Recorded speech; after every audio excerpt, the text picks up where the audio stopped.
முன்னொரு காலத்துல நசிகேதன் ஒரு பையன் இருந்திருக்கான். அவனோட தந்தை தேவர்களை நினைச்சு யாகம் பண்ணிருக்காரு.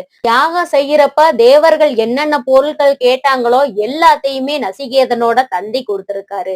கோபமடைந்த நசிகேதகன் எல்லாத்தையுமே இப்படி கொடுத்துட்டீங்கன்னா கடைசியில எனக்குன்னு எதுவுமே இருக்காதே, என்னையும் தானமா கேட்டா நீங்க கொடுத்துருவீங்களான்னு நசிகேதன் தன் தந்தைய பார்த்து கோபமா கேட்டிருக்கான். தர்மராஜா கிட்ட தன்னோட பையனான நசிகேதனை கொடுத்திருக்காரு. தந்தை தானமா கொடுத்ததுனால நசிகேதன் உயிரோடைய யமலோகத்துக்கு போயிருக்கான். யமலோகத்துல இருக்கிற மனிதர்கள் படக்கூடிய துன்பங்களை பார்த்து பயமும் அதிர்ச்சியும் அடைஞ்சா. பூமியில தான் மனிதர்கள் பல வகையான துன்பங்களை அனுபவிக்கிறாங்க, இங்க வந்துமா அப்படின்னு யம தர்மராஜா கிட்ட நசிகேதன் கேட்டிருக்கான்.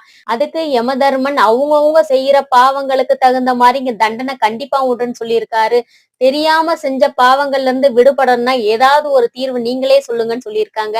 அந்த சமயத்துல யமதர்மன் நசிகேதன் கிட்ட சொன்ன தீபம் தான் பரணி தீபம். பஞ்சபூதங்களை குறிக்கிறது மாதிரி 5 புது அகல் விளக்குகள் வாங்கி வச்சுக்கோங்க. நல்லா சுத்தம் பண்ணி வச்சுக்கோங்க. சில்வர் தட்டு தவிர பித்தளை அல்லது தாமிரத்துல இருக்கக்கூடிய தாம்பூலத்தை எடுத்துக்கோங்க. அதை நல்லா சுத்தம் பண்ணிட்டு கோலம் போட்டுக்கோங்க. அந்த 5 அகல் விளக்குகளையும் எல்லா திசைகளையும் நோக்கி இருக்கிற மாதிரி வட்ட வடிவத்துல வைக்கணும்.